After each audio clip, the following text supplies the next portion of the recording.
Welcome to our March CSI.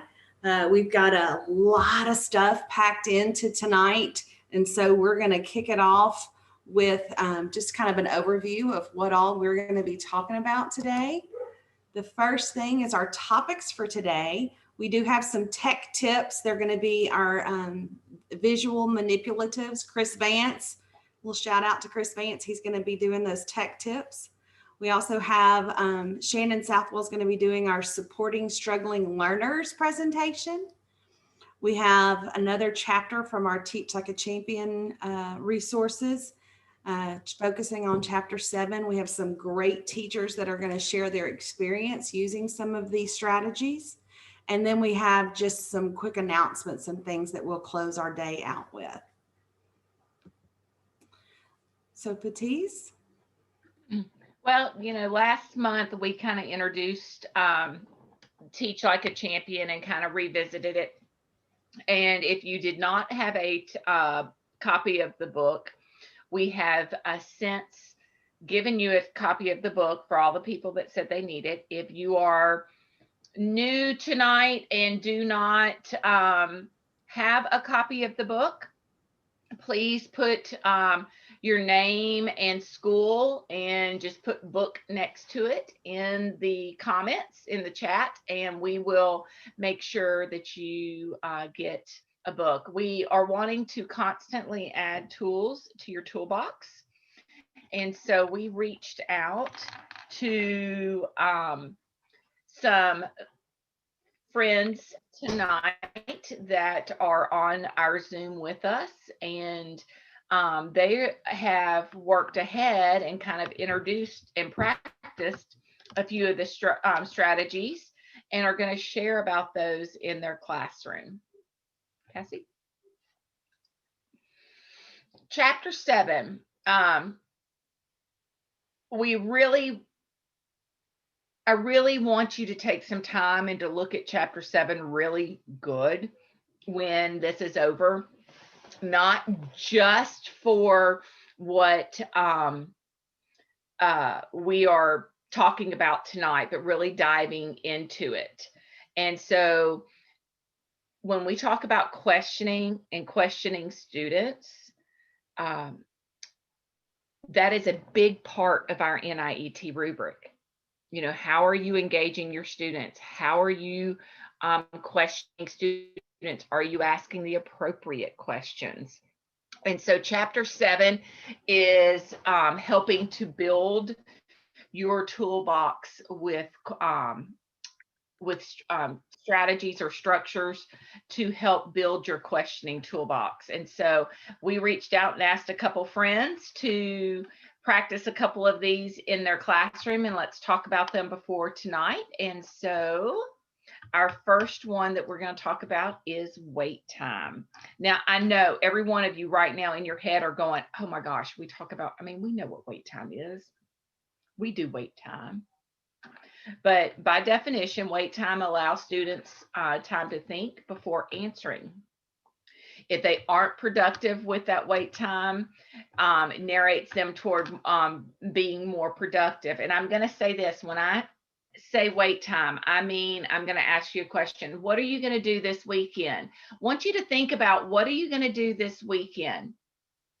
If you need to count on your fingers, 3 to 5 seconds is the required amount of wait time, but it also has to be quiet. As a classroom teacher, I was very good about going, okay, class, I want you to think about blah, blah, blah, blah, blah. And in that silence, I would always reiterate something else or say, comment about something. And I'm like, if you have to, so you don't mess up wait time, it's 3 to 5 seconds. So which one of our friends was going to be practicing wait time in their classroom? I did. Tell us about it, Asia. Okay, so this is definitely something that I've been working on not only this week. We talked about it highly in science. how important it is to let them come up with it. So I've been trying for a little bit on wait time. Um, it's hard. It's hard not only for me, but it's hard for them because you can tell like um in their little groups, they're ready to like talk to each other because they know that I give them partner and group time to discuss. And as soon as I say a question, they're ready to turn. And it is really hard to get them to just, okay, we got to think about it for a second. It's not we are not talking to like, so I have to, it's really hard at first to set up the expectation between, okay, waiting means we have to give ourselves time to really try and figure out what it is, not just what's that first answer, but what's the best answer. Because a lot of times they'll have something in their head and they're like, oh, like you see those hands immediately go up. But, trying to get them into thinking, okay, maybe you had a first answer, but that's not always the best answer. So trying to get them to think, okay, that's kind of like a keyword for them, not your first answer, but your best answer. And so that allows them to start thinking some more. Um, and then I think they realize it's easier to talk to your neighbor once you already have something in your head, because when they first turn at each other, if they don't already have an idea, then they feel left out of the conversation. And once they have something, they can, if they're waiting, they have something to bring to the table and not just feel like they're not a part of it. And so I feel like over time they get better with being able to sit in silence. It's really hard at first for me and for them. I feel like the more that you practice it, the more productive wait time is. So Good. I like your comment about having the best answer. Almost like that needs to be a motto across your and so I like that. That's great. Have you noticed a difference in the last month? Have you noticed a difference? Well, we were out snow apocalypse and then right. water, but in the time from when we've started this book and now are you starting to see, would probably be the better answer, are you starting to see some differences in your kids? Yeah, I mean, I can tell like at first during wait time, like they have to say something, like they can't sit still and quiet. And I think by the end you can tell, okay, not that they're trained, but they're trained into being able to see, okay, I can be quiet and have my own thought for a second and not, I think it was hard. I can see them not automatically putting up their hands, but thinking about it. And then I can say, okay, if you want to share, raise your hand. So that makes them not be like me, but really thinking about it. So there's definitely a difference. Awesome. And that's why I say the more you practice it, the better it is, because at first they're not ready for it. But the more that you practice it, it becomes actually productive time and not. I had a kid at the beginning of trying it sit there and like, okay, I'm gonna give you guys a few seconds to think. He's like 1, 2, 3. I'm like, you're not even using your wait time. And so just getting them into that habit. Oh, that's good. Good. All right, Cassie, next slide. Okay, before we move on, I just want to let y'all know that when we do upload this slide deck to the website, I have included a hyperlink for a YouTube video of somebody modeling it on where it says the name of each one of these strategies. So I wanted to make sure everybody knew that before. So if you could go back and look at them, but you can just kind of YouTube, Google search those and find some great ones as well. Tomorrow, and I know tomorrow's Friday, but research says that without using, well, if you ask a question in your classroom, research tells us that boys are going to holler out the answer or raise their hand usually first. Okay. Not that they necessarily know the answer. And so that wait time allows them to process for the answer and for girls to process and get that answer ready to be able to share. So love the wait time.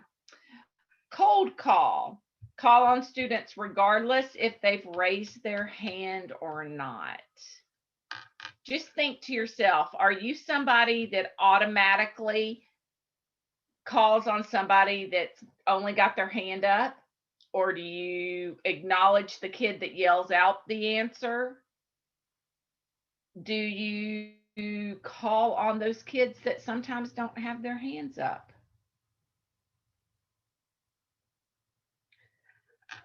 Amy says she calls on the ones that do not raise their hands a lot. Very good, very good. Which one of our friends did cold call? Was that you too, Asia? Yes. I like cold calling a lot. I'm like Amy. I think this is something that's easy to add in because it keeps kids on their toes. They know that just because they don't have their hand raised doesn't mean that they can't participate or aren't going to be asked. And Right. then I think it's really helpful to use a lot with like what you taught us last CSI with going back on just because you can call on them, they might not know the answer. Then you call on the student that you do know has the answer, and then you can bring it back and then they repeat and or put it in their own words. So I think it just makes them know that just because your hand isn't up doesn't mean I'm not going to call on you. And so it just holds them more accountable for being a part of the lesson because they're going to have to say something sometimes, whether or not they want to. And having that other student that does know, you can, if they don't know the answer, you just call on the other one. They can give you a good answer. And then you have the person who didn't know the answer speed back up by reiterating it. So any of you try the no, I'm gonna pause right here for a second and squirrel Cassie. Did anybody else try the no opt out from last month? Oh, I was going to see if they could remember what it was called, and you gave them the name. Yeah, well, I've been doing that. It's been a lot of fun. good. And I mean, the kids enjoy it. I mean, do you see a change in their body language or their smiles or their faces? They're mad at me usually because I don't let them quit. So we're good. Good. um, you can start a no opt out with a cold call. If they don't know it, just like Asia said, jump over to somebody else, let them contribute, come back so they can't opt out. Great. All right. Jessica said that she loves the no opt out, and Samantha, who has no voice tonight, bless her heart, says she's done it a couple of times but needs to do it more. Awesome. Awesome. All right. Continuing on, Cassie, next slide. The third type of questioning that we want to add to your toolbox is the call and response. When you ask your class to answer the questions in unison from time to time to build that positive engagement. So, what color is the sun? Or what color is the sky? The class together says blue. And to help build that engagement, to help build that positivity. So who was our friend that did the call and response in their classroom? That would be me. Hello. Tell us about it. Okay, so call and response is basically what you just said, asking the class to answer the questions in unison from time to time. So I used it at the beginning of my lesson, like after we completed our bell ringer. And I think it's a good technique that activates and helps prime their brain for the learning activity for that day. So if we were working on stoichiometry, well, we were working on stoichiometry, and I reviewed. So I would ask the class a question and tell them that they had to answer it in unison. So how do you convert from moles to mass? And in unison, they would say molar mass. Then I would ask them, how do you convert from moles to moles? And in unison, they would say molar ratio. And I like it because, again, you can use it as a review. I think that it helps keeps the class engaged, focusing on tasks, because you have this loud sound coming to the ones that are asleep. They'll, it'll wake them up. And I think that it creates an environment where your kids are more apt to participate because, they're not being called out one-on-one, they're answering in unison. And then I try to make sure that I pay attention to the ones that are just kind of mumbling. Because sometimes you'll get the ones that'll just kind of mumble, make it seem like they're just, they're saying something. and maybe ask them to, clarify. And um, then when I was researching this, it kind of brought me back to the Champs book, right? Like the attention signal, call and response. I feel like that's a call and response of, to get their attention, you say macaroni and cheese, and then they respond and say, everybody freeze. Yes. So do you see how, as the course of our year is going on, we're kind of layering things together? It's more like a braid versus a layer. That would probably be a better answer in my brain. We're taking from last month, we're adding to it, we're twisting this, we're combining this. So we're kind of pulling it all together to braid so that when you need something, you have that tool in your toolbox versus, oh my gosh, I got something else to do. Now they want me to do this. No, we are building you to be that teacher down the hall that you're like, ooh, I want to teach like that teacher in 10 years, or I want to be that teacher in another 5 years. And so I love the way you said prime their brain. Loved it, loved it, loved it. And Jessica so also was tried this out for us and can tell us some about hers. Yeah. Jessica, tell us about your experience. So for me, in ELA, it's a little trickier to find opportunities to use call and response. But when I did find the opportunity to use it was when I was giving them instructions. Oftentimes I would say, okay, you're going to write this question. You're answering this question here. And then 5 minutes later, I will have the same 7 kids be like, what are we doing? So for call and response, what I saw was when I call and response, what are you writing? And they would repeat the question that they were writing. More of them knew what they were supposed to be doing. So I found that very beneficial. was it easier for you as the teacher to see who was not looped in when you did call and response? Yes. And there was a lot more that were actually with me. There was a lot less that had no idea what they were doing when it came time to do it. Great. I will tell you, I have been in several of your classrooms, whether it be via Zoom or physically in your classrooms, and I saw you using the next technique. You may not have called it this or even knew that it was a technique, but the pepper. You got to love a technique that's named pepper. Pepper is a fast-paced vocal review to build energy and actively engage your classroom. I think our same 2 ladies also practiced pepper in their room. Jessica, can you tell us about pepper and how it worked in your room? I love this one. This one was fun. So I would ask them a question, and I kind of used it in combination with no opt-out because I wanted it to be super fast, but then I'll have a student just stare at me blankly. I'll be, okay, I'm back to you. And I'll go to another student and have them quickly answer it. And then I'll go back to the one that wanted to jump out of it. And by the end of the review of what we were doing, every student in my class could tell you who owned the Louisiana Territory at the start of the 1800s. It was pretty awesome. Great. Lakeisha, did you get a chance to do pepper also? Yes, I did. So pepper to me is very similar to call and response, but just at a faster pace. And again, it's something that you're going to use with review. So when we were talking about how to name compounds, and they had to memorize, like some stuff in science you have to memorize, right? They had to memorize the prefixes.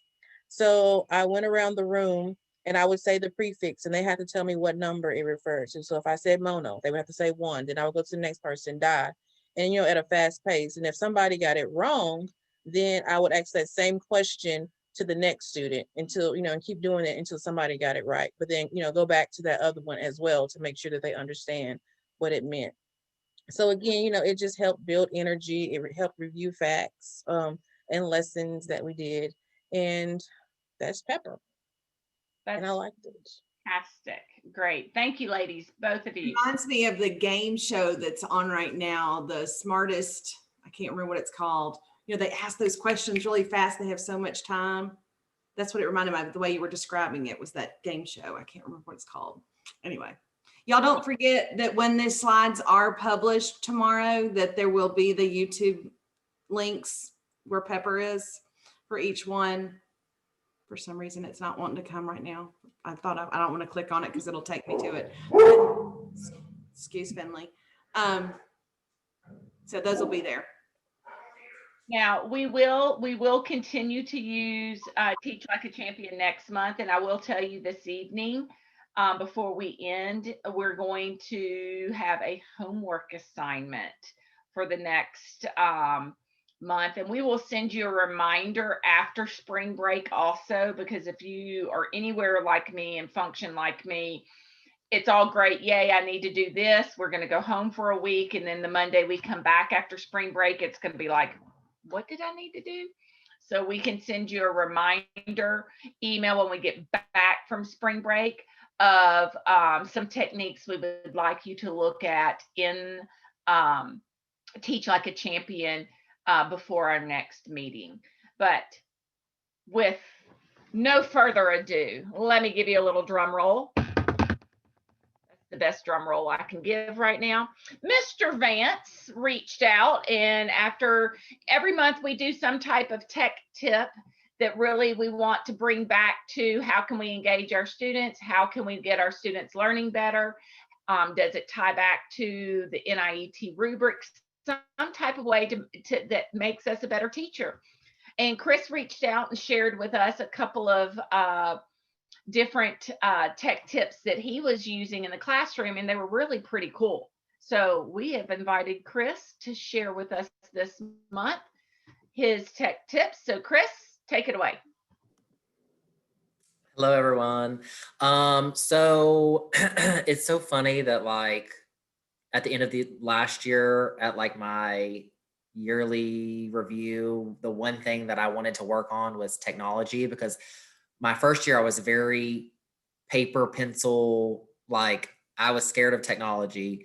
And now that we've been forced to use technology, I like have been thriving.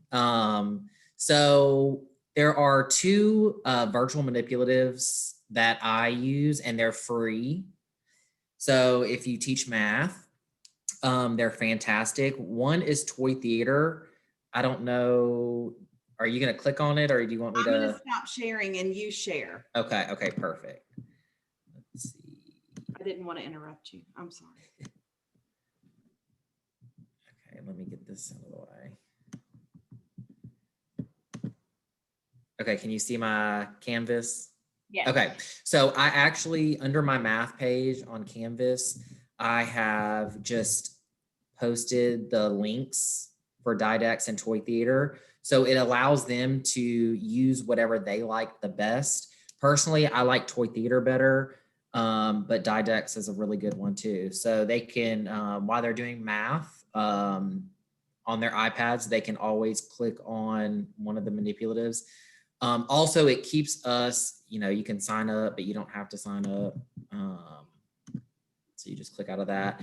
And then there are Unifix cubes, 10 frames, number lines, a lot of different tools that you can use. My favorite are the 10 frames and the cubes, because you can click on the cubes and it takes you here.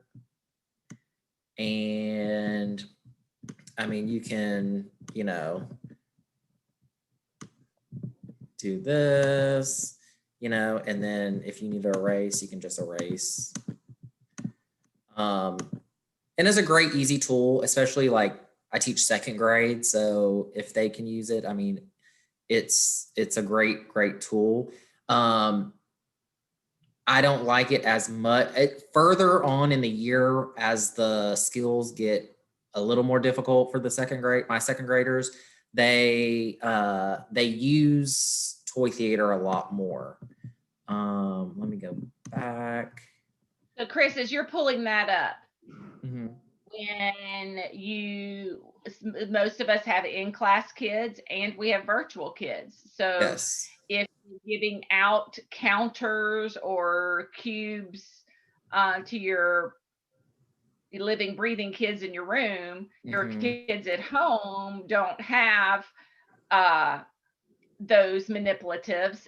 They can use the online ones. Is that how you have used them in your Yes. classroom? Now at Turner, at first we were half virtual, half in person, but they've switched some things around. We're one of the pilot schools where now all I have is face to face, but I still use it in face to face because they really don't want us to be passing out, Right. and it takes a lot to get each individual, like I have cubes, but like to make sure they keep up with their own personal cubes. This is just a lot easier and quicker because they're going to be in Canvas, and it's just all virtual, and it's less cleanup time. So toy theater. Now I will say for the younger kids, toy theater can be a little overwhelming because it's just a lot to look at. But the one thing that we use a lot is our place value charts, because everything is place value, place value, place value. So if you click on here, your place value chart comes up, and you can choose different ones. Also, I use the place value discs a lot, and you can set it up to where it has hundreds, tens, and ones, and then whatever they may be doing. And then let's see. It's just a lot easier for them as they're doing work. I think when they're doing Zern, they don't necessarily use this because it's hard to toggle back and forth between Zern and this. But if we're doing something like the application problem in Zern, they're able to get on this and use it instead of, my kids have whiteboards too if they need it, because and the kids love technology. They're a lot better at it than we are. So they love it. And sometimes, like if they do well, sometimes I will reward them with like 5 minutes of free time on their iPad. So like some of them love just to go in here and play. Like they have little games, and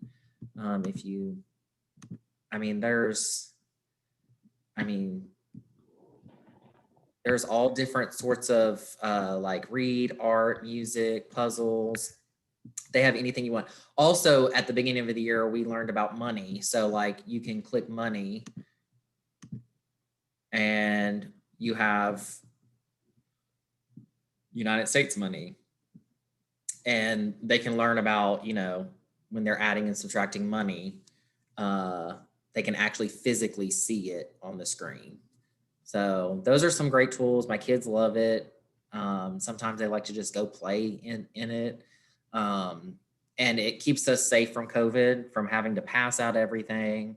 It's easier cleanup time. And also for our virtual kids, that don't have the option of getting cubes, they have that at their fingertips. I think I have found 2 websites that my children are going to be on, probably starting this evening, because this is pretty cool. And I know you said you have second grade, but even in the chat, Lakeisha, who teaches high school, said she uses toy theater for her students with balancing chemical equations. And it allowed them to be able to visualize the balancing of those equations. So it's not just for younger students or elementary students. There's application for all. So Thank you for sharing, Chris. Cassie, I didn't mean to interrupt you, Cassie. I was going to point out what Lakeisha said. So awesome. Thanks, Chris. You're welcome. Let me unstop sharing. There he goes. All right. So our next presenter is going to be Shannon Southwell. Y'all, she presented for us, and I know y'all have been all of you are familiar with Shannon. She presented for CSI in November, and she is back again because we love us some Shannon Southwell. And she is going to share about supporting struggling learners. So Shannon, I am going to stop sharing and I am going to let you take the lead. Sounds like a plan. Okay, if you can't see my screen, just let me know. But what I would like us to do is just start off the session with a quick reflection of where you are in regards to supporting struggling learners. So in the chat box, and if you don't want to send it to everybody, you can always send a private message to me, but I want you to take 1 minute to reflect on one thing you do well and one thing you struggle with when it comes to supporting struggling learners. So 1 minute in the chat box.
About 15 more seconds.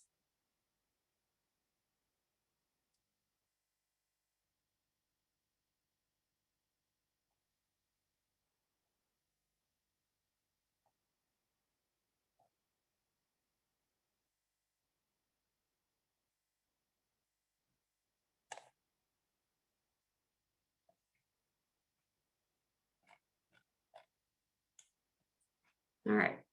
It really looks like you guys have a really good foundation understanding of what it means to support struggling learners. So I'm impressed with your reflections. Moving forward, I will let you know that if you could keep yourself muted, that would be great. But of course, share out as needed. This is my personal cell phone number, and you are welcome to take that down. And you can call whenever you have questions or concerns. But I'm also going to put in the chat box a link to a Padlet. This is going to be a fast and furious training. So if you have questions, then either text me, email me, and I'm putting my email in the chat box as well, or send your questions to that Padlet. I'll compile all of the questions, give you your responses, and we will get those responses to you. And then if you need more one-on-one, because this is an overview, if you want to meet to plan together, I'm always happy to do that. So again, you have my email and my cell phone to reach out to plan that. We will be talking about supporting struggling learners. Please move as needed, but attend to the lesson. Share when asked, either orally or written, and we will have success. So we are going to review the learning from the previous session and reflect on the importance of analyzing student work. Then we'll talk and build understanding of the tier system and how we can support struggling learners in core, small group, and intervention time. We'll talk about the impact of supporting struggling learners on various settings and review the opportunities to develop our content knowledge so that we can better support all students. So the last time we were together, we focused on defining intervention and setting the purpose of RTI. So with that, we know that the whole purpose of RTI is to support those students that are not mastering the standards with our core instruction. And in some cases, those students we know are going to go into an SBLC or special education evaluation. And we discussed that special education is a set of accommodations and goals, extra teaching, and so on. It is not a place. So we really just talked and dived into the purpose. Then we briefly overviewed the RTI framework, but we mostly focused on this data analysis piece. So we looked at several different data pieces that we collect in Cato, and we discussed what is the purpose of that data and what does it tell us. So let's reflect from the last time. Let's pretend that Sally is a third grader in your classroom. And this is her iSteep score. For those of you who do not do upper grade iSteep, this is oral reading fluency. So this is an assessment where the student sits and reads for 1 minute. What does Sally need based off of this? Can you determine what her need is? Give me a thumbs up or a thumbs down. Yes, I know what she needs. No, I don't. Good, I see lots of head shaking. Okay, what if I add in her grades? Do you know what she needs now? Yes or no? Thumbs up, thumbs down. Good. All right, so what if I add in the percentages from her interims and end of the year assessments? Do you know what she needs? No. What do you know about Sally based on this information? I'm sorry, my dog is having a fit. What do we know about Sally based on this information? Exactly. She needs help. She is not succeeding. There is an issue in ELA and reading. All this does is help me to identify that Sally is not successful with our core instruction. How does the conversation change when I add in her student work? What changes about her information?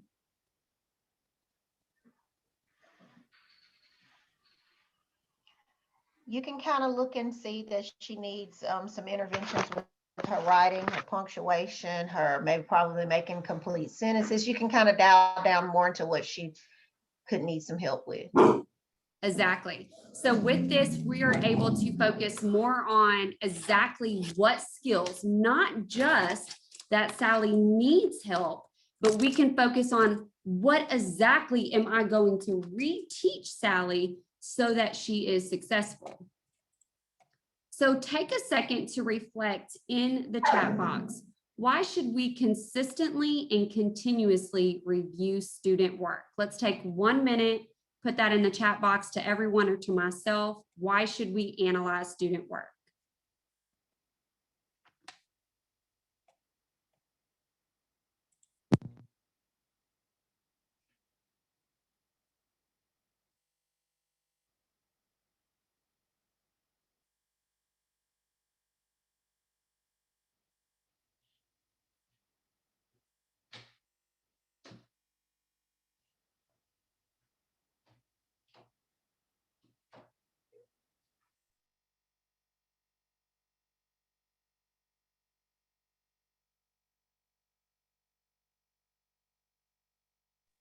About 10 more seconds.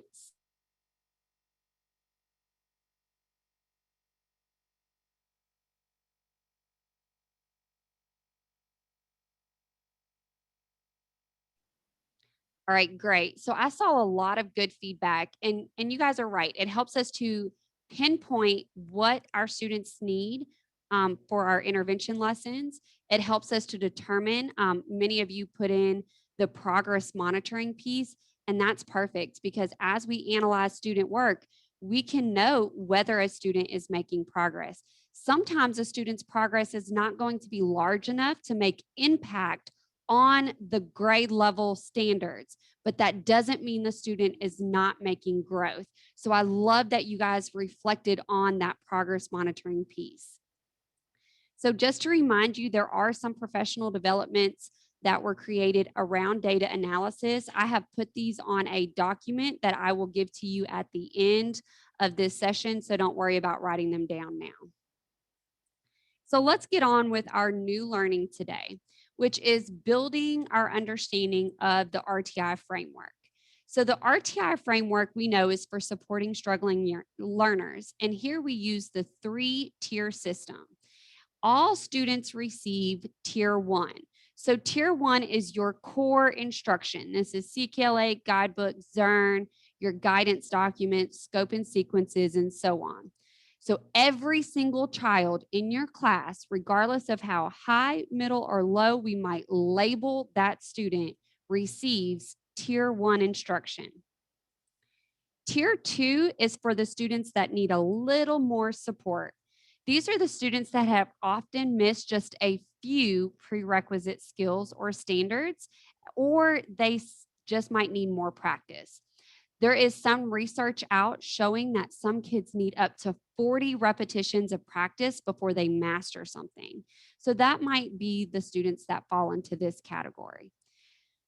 And then our third tier is the students that are missing several prerequisite skills. These are our intensive students, and these students need intense small group reteaching. Based on research, we can say that 80% of our students should make adequate growth with tier 1 instruction. So let me elaborate on that. This means that 80% of the students in your class should be A, B, or C students with little to no support just based off the instruction that you give. 10 to 15% of the students would fall into needing just a little bit of extra support, whether this is a little bit of reteaching or adding in manipulatives or extra practice, with only 5 to 10% of our students needing intense remediation. So this is what our research says a general student population should look like. But in many cases, this is what our classrooms are designed as, with 80% of our students not at grade level, 10 to 15% of our students in that bubble group, and only 5 to 10% of our students accessing the grade level standards with adequate growth. And this can be very discouraging and very defeating. So let's reflect for a second. Which triangle best represented your classroom? The triangle that was right side up, where 80% of your students are doing great, or upside down, where 80% of your students are not doing well? Send that to me in the chat box, either privately or to everyone. Which one is the better triangle for your classroom?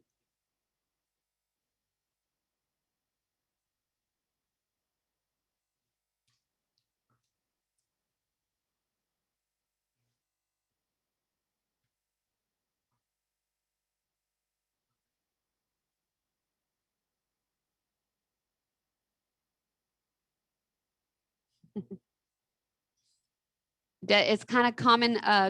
It's like misery loves company. The idea that you realize you're not alone in this.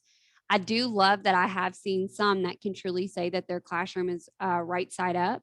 That is very encouraging, and hopefully we can keep it that way, because our end goal as teachers is student learning and student growth.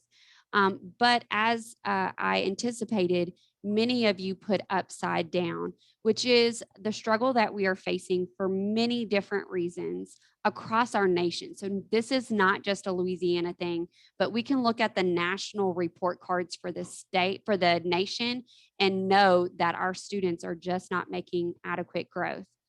So with that in mind, we cannot, if you have an upside down triangle, you cannot just support your students during intervention. Intervention is 30 minutes a day, 4 to 5 days a week for reading and for math. And that's not enough time to fill in some of the deficiencies that our students have. So in that case, we have to remediate and support our students at all levels, from their core to the small group to the intervention time. So our tier 1 instruction, we have several different ways that we can plan to support our struggling learners in the guidebook lesson, in our scope and sequence lessons, in our Zern lessons, and so on. Take a second to find your grade band and read through some of the suggestions I put for supporting struggling learners at tier 1.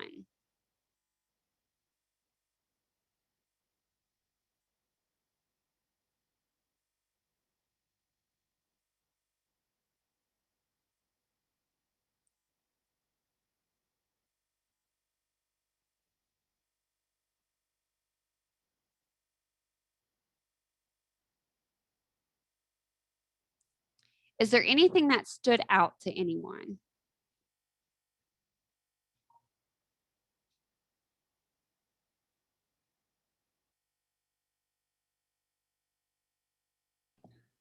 The concrete representational abstract thing is a thing I tend to forget about sometimes in math. And so I think that like being aware and thinking about that more often. Good. Yes. And I appreciate that you said that because it can be quite difficult for us to remember to add in those manipulatives when necessary. So great reflection. Now, I do know that I also have some science teachers on here. So science, every teacher is a teacher of reading. Every single teacher can use reading to boost their content. So even within these, some of my science teachers, social studies teachers, how could some of these supports help your students?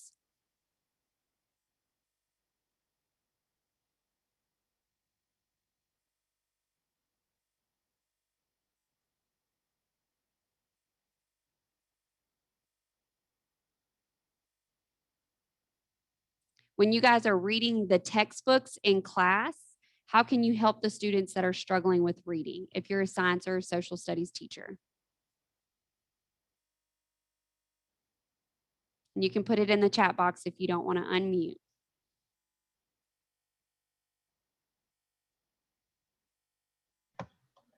Well, I'm just going to answer, Shannon. I guess if I were only a science and social studies teacher, if I was reading the text, I would probably pre-read it, try to get my kids with an understanding of any unknown vocabulary words they may hit.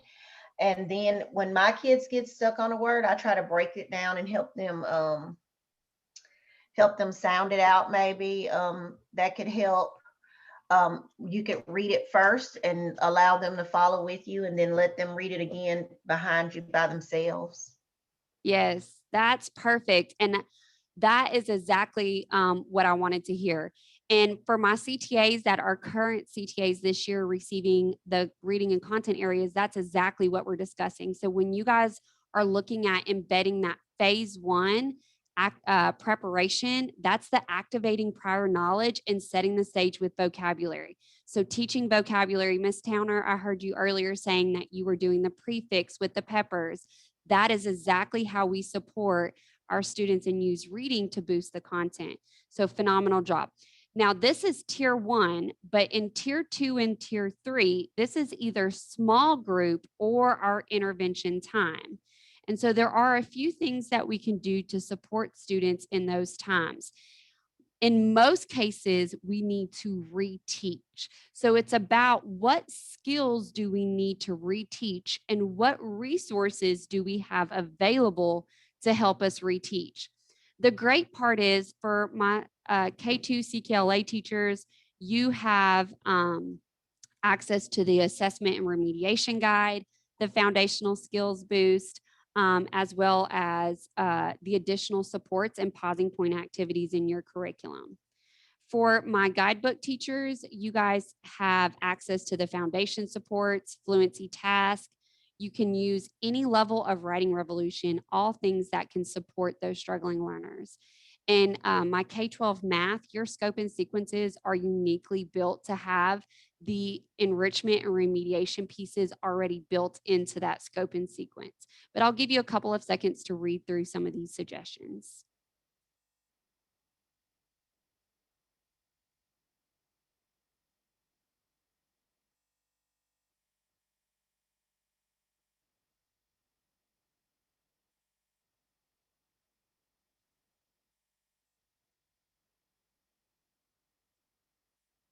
All right, and just to reiterate, for those of you who are only teachers of science or social studies, just to remind you that you can still teach sentence structure. This helps students to decode complex sentences, which they are going to find in their science and social studies textbooks.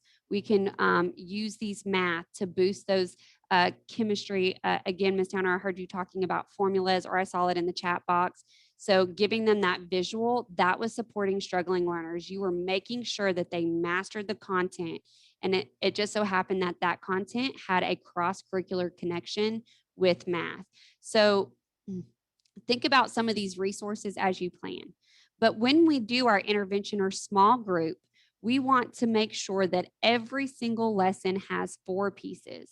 We want to make sure that we have enough time that we are truly supporting struggling learners throughout the day. And in many cases, your administrators have done this by creating your schedules for you. The second piece is intensity. We want to make sure that we are focusing on what a student needs. This helps us to be particular about what we are teaching. And then we want to ensure that we are modeling, providing lots and lots of practice, and making sure that we are monitoring to ensure student growth. Your expertise is where you are going to show off your knowledge of the content. So this is where you embed your best practices like the concrete representational abstract method. And then your data collection is where you are going to monitor and adjust. So if I'm teaching and a student is not getting it, there's no point in me keep doing the same thing. I need to stop and try something new. But if the student is making growth, then I'm going to continue my instruction because it is supporting the student. So what is the purpose of this? Well, everything we do should be about impacting student learning. We want students to learn and grow. So based on John Hattie's research with the visible learning, he represents different components of instruction and their impact on student learning. And for the greatest impact, the effect size that we would want would fall here between 4.0 to 1.0. And his research shows that things such as response to intervention, or RTI, as well as scaffolding. I saw in the chat box, some of you felt very strong in your scaffolding techniques. Deliberate practice, so going back to that intensity, ensuring that students have ample time to practice. Providing that intervention based on what students need. And then things such as small group, teacher clarity, metacognitive strategies is your think alouds, direct instruction, ensuring mastery, and intervening early all have 0.4 or higher on student learning. That means that when we do these things, we are going to guarantee growth. That growth is going to look very different for every different student, but the growth will be there. And then, of course, we want to make sure that we are meeting the criteria based on our NIET rubric. Since this is the rubric that evaluates our lessons, we know that when we meet the expectations of this rubric, we are growing students at least 1 year. So if we're hitting the criteria in this number 3 spot, then we know we are at least filling in some gaps or getting some standard mastery. So when we analyze student data and plan for focused, intense, small group and intervention lessons, we are ensuring that our instructional plans give evidence that the plan is appropriate for our learners and that we are providing some opportunities to differentiate for individual student needs. We are also ensuring that our instructional grouping can be effective. So when we think about this indicator on our NIET rubric, it's all about, did your grouping help the students meet the goal? Well, when we understand what our students do well with and what our students struggle with, we can better prepare our groups to ensure that they are meeting our learning goals for the day or for the week. We also are given a chance to display our accurate content knowledge by implementing subject-specific instructional strategies, and we can highlight those key concepts and ideas that will help students to make powerful connections between their learning. But most importantly, we are anticipating learning difficulties and providing differentiated instructional methods to ensure that children have the opportunity to master what is being taught. So as I said, this was a fast and furious session, and I've already went 10 minutes over, and I'm so sorry for that. There are several sessions that you can take that will build your content knowledge so that when you look at student work, you not only know what the student needs, but you know how to address the student need. I have put all of these PDs on a document that I will share with you in just a second. And so what I'm going to share with you now is the professional development. So you'll have all of the, let me go here. You'll have all of the PDs that I would recommend you take to support your content knowledge and ability to support your struggling learners.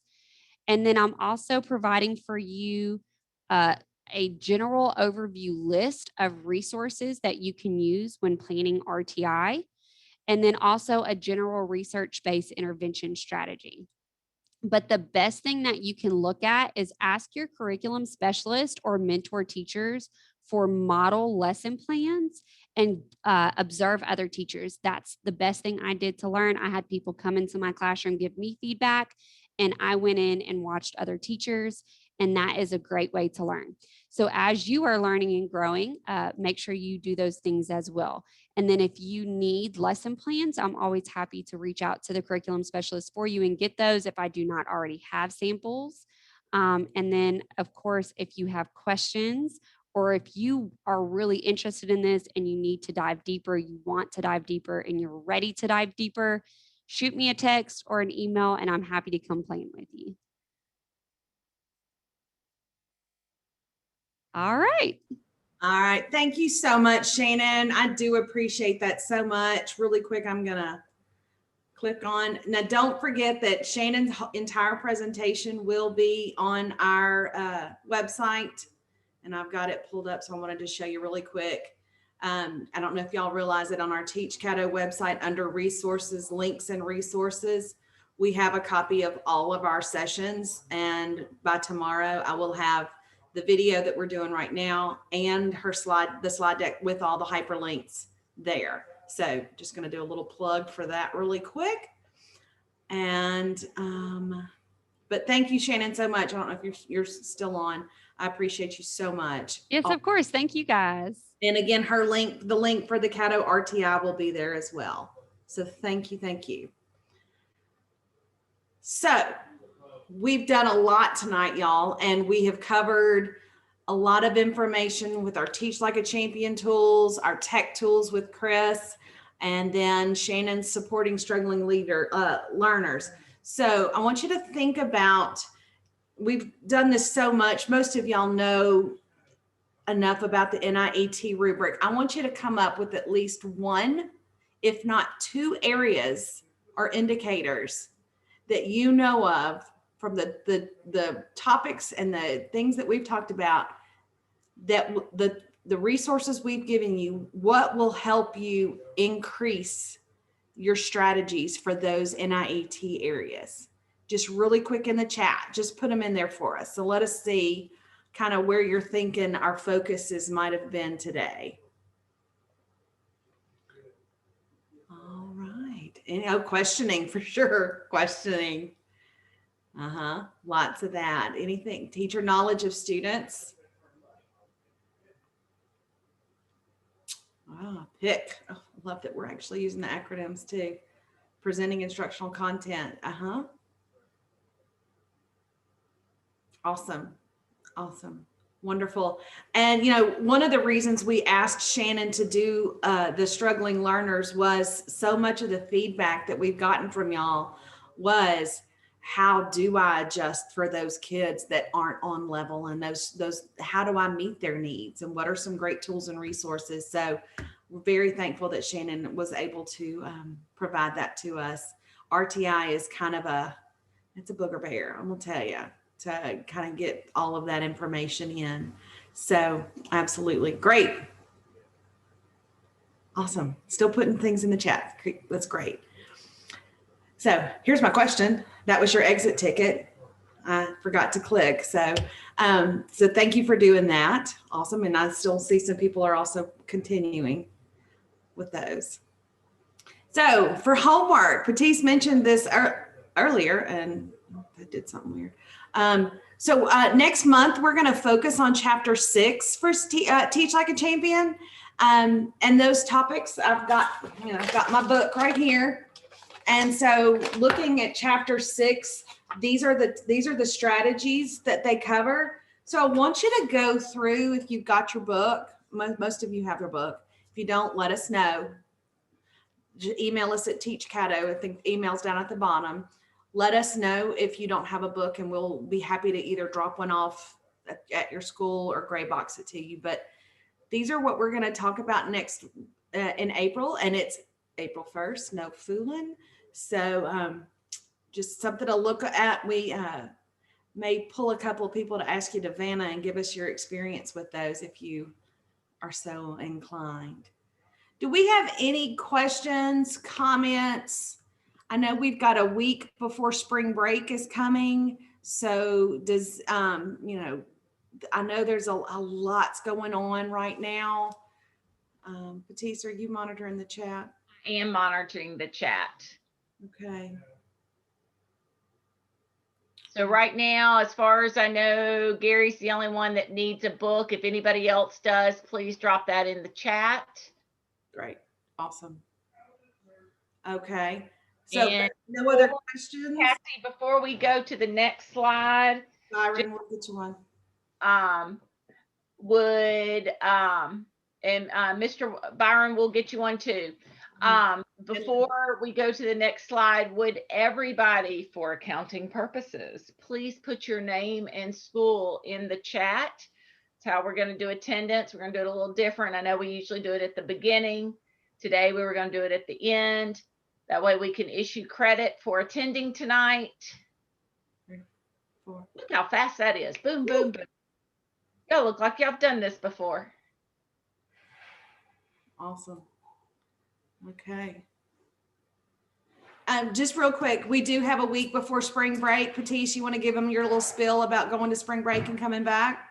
All right. I know I sound like a broken record, but it's important. You are the teacher, so you get to change your rules and procedures if what you're doing does not work. 80% of classroom management issues are usually because teachers don't follow what they've put in place. Okay, so if your classroom management has come off the rails because it wasn't where it needed, it didn't come back after Christmas the way it needed to be, you do not want to go into spring not having your classroom management together. So this is a perfect time to reset. By reset, I mean if your rules and procedures are not working, fix that. Come up to the teacher center, make a new poster, see what's not working. If you're going to make a new seating arrangement, go ahead and work it out on paper.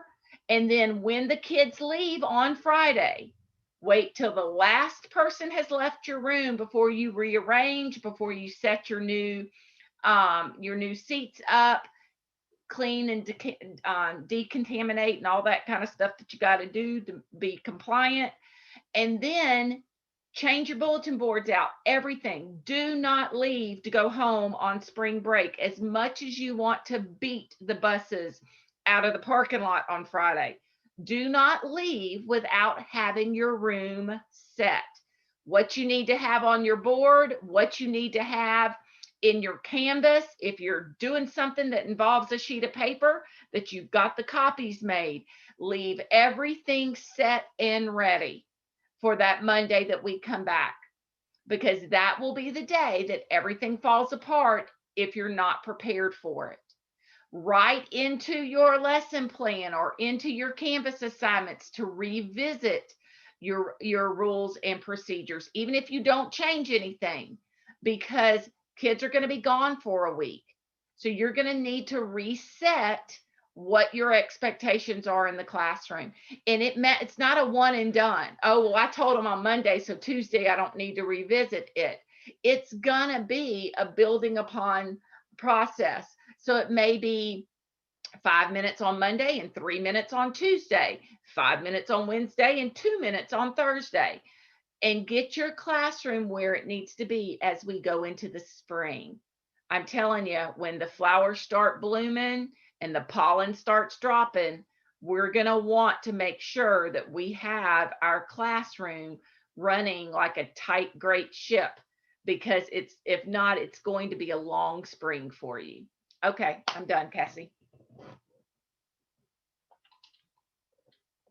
Did she cut me off? Oh, no, I was muted. I did because for some reason I tested my speakers. Okay, so Copeland's is our sponsor for this month. We have a wonderful $25 gift certificate. Patisse, give me a number between 1 and 25. 14. Oh, of course, you give me a long one. 1, 2, 3, 4, 5, 6, 7, 8, 9, 10, 11, 12, 13, 14. 14 is Cody Reynolds. Woohoo! Yay, Cody. Cody Reynolds, you are the winner of Copeland's. We will put that in the gray box to you. Congratulations. Whoop, whoop. Y'all, our next one is April 1st. Do you see a theme? No, April Fool's Day. Yeah, truly, we are going to have a meeting. It will be a very brief, short meeting. We promise you that. But we will be meeting via Zoom because we want to see all your smiling faces as April comes. We are going to have some information about just wrapping up the school year and things like that, because our May one, it's like 2 weeks before school gets out. So we don't want to wait till the very end to share that information with you. So please make sure to come for April 1st. It will be a short, sweet meeting, but it will be a meeting, and we've got some important information as we wrap up our year.